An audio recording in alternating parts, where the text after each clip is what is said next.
we're going to see a lot of names that are very productive as the years continue. But first name that we're going to go ahead and touch on, man, and that would be Ashton Jeanty, right? That's the number one running back on the board right now. And some of y'all may be like, oh my God, he has number one. Bro, not once in all the evaluation that I've said have I said he's not a good running back, right? I do definitely believe he's a good running back. We're going through his profiles, though. It's 5'8", 211, more like 208, right? So not the biggest of frame. Runs a 4.4, but you can see it. He runs away from people on screen. I mean, superpower, bro, is that contact. Nobody's ever really to get a clean hit, and when you do kind of get a hit on him, he's able to bounce off that easy and maintain his balance, bro. He continues to do that time and time again. Not only that, he makes people miss in the phone booth. At the same time, there are multiple examples and multiple clips of him just making people miss, right? Like in tight quarters, whether that be in between blocks, setting up blocks, whatever it be, man, he's doing that. So I can't say enough about those things.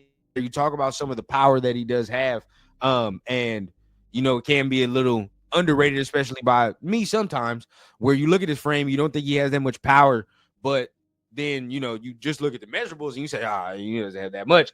But then you look at how he's built, right? And we watched it at the pro day, at his pro day, but it showed immediately how thick in frame he is, pause. But how thick in frame he is, right? So you saw it immensely. I do think he's going to be productive.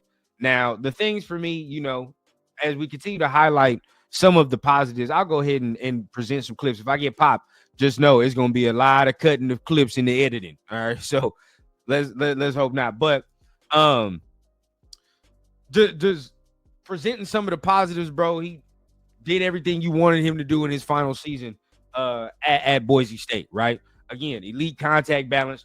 I think his vision is very good too. I'm not gonna lie to you. If we continue on the positives, bro, his vision is crazy.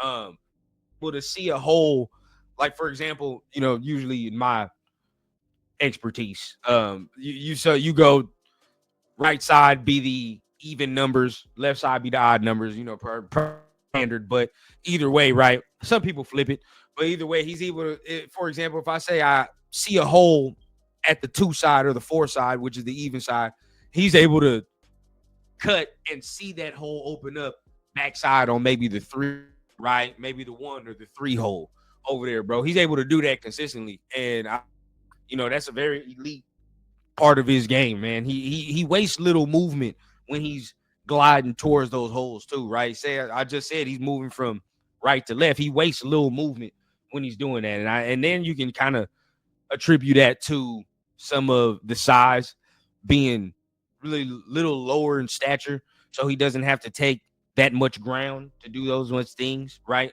So for I really like some of the things he does. What he does offer, it's elite, right? What he does offer is elite. And also I think he's a good receiver, right?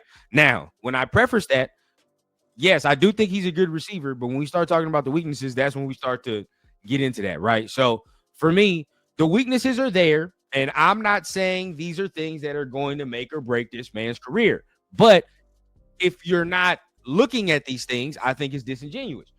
Yes, the frame sometimes helps him in the smaller quarters and certain things, but I question if that frame will hold up for a 17-game season. I would like to see that in this type of physicality, right? I already saw how they was running him rampant at Boise State, and there was already a little wear and tear, right, going towards the end of that season, getting into Penn State.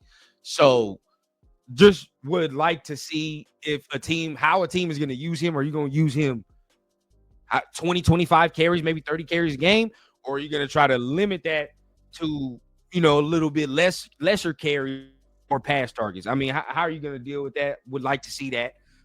Again, now, I said he's a good receiver, but I don't think he's like Christian McCaffrey type of receiver, right? So I'm not going to get him out there and put him on slot routes and do things of that nature. That right there is just not in this game. It's more, you know, the traditional running back routes, screens, swings, quick outs, Setting the linebacker up, maybe running to Texas, some things of these natures. Maybe you can a wheel, of course. You can do multitude things from the running back position, but I'm not gonna just put him out there and be like, oh yeah, bro, you're slot receiver. I'm gonna give you a number of receiver routes, and that's what you're gonna do. Like that's too much, right? Another pass protection.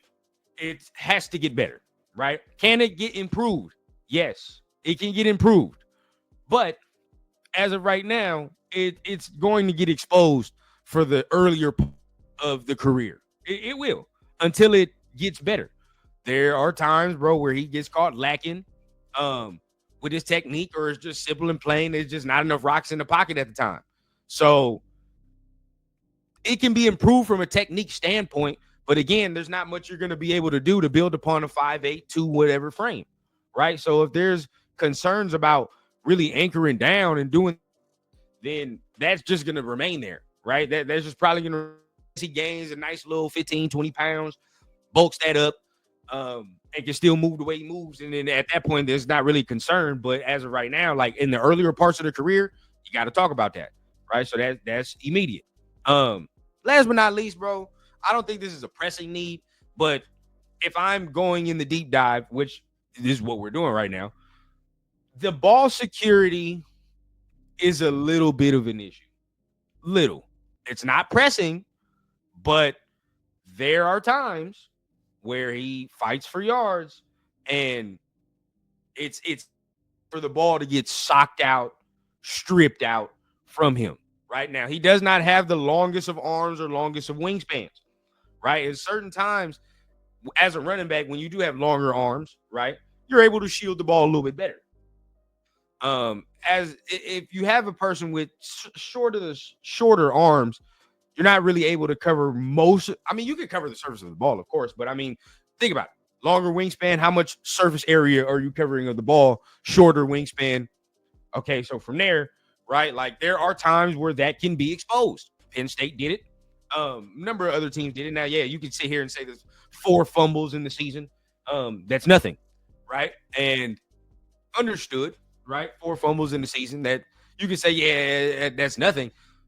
And real talk, like I said, it's not a pressing issue, but more of the thing is like the way that the fumbles are happening is the concern. It's more of the way it's happening, right? Like getting stripped out, getting socked out. Like not all fumbles are equal, but there are certain times where you look at a dude and if there's a pattern with the fumbles that you watch, and most of the times it's more people clawing at it, raking it out, then it's like, all right, bro, that's a pattern that has to be corrected and fixed. I know there's a little stat out there. I think fumble percentage, he was near the lowest of it. I think it was a 1.4 fumble percentage, if I'm not mistaken. And before I continue to just talk on my ass, let me go ahead and look at it, because I know I reposted it. There we go. Go ahead, take a look at this. And this kind of represents, and we'll bring this up for all the chart. We'll bring this up for everybody, really, because this is a huge stat. But if you look, right, sitting there at 9th, it's a 1.4, right? And this has 3 seasons. So we're not just sitting here saying like this is this year, right? We're not like, oh yeah, bro, this is just this year, and yeah, nah, it's just he can correct it. Like this is over the last 3 seasons. So this is data. So we can say it's whatever, but fumbling is an issue that a lot of people don't think about until it is, right? And then when all of a sudden when fumbling starts happening, now you don't want nobody to play. It's intriguing, right? So we have to preface these things. Now, this is not saying that this man is not a good running back. It's not saying that he's not the best in the class, because he is. But yeah, there are certain things you got to talk about with that. So that's number one, right? That right there will be number one.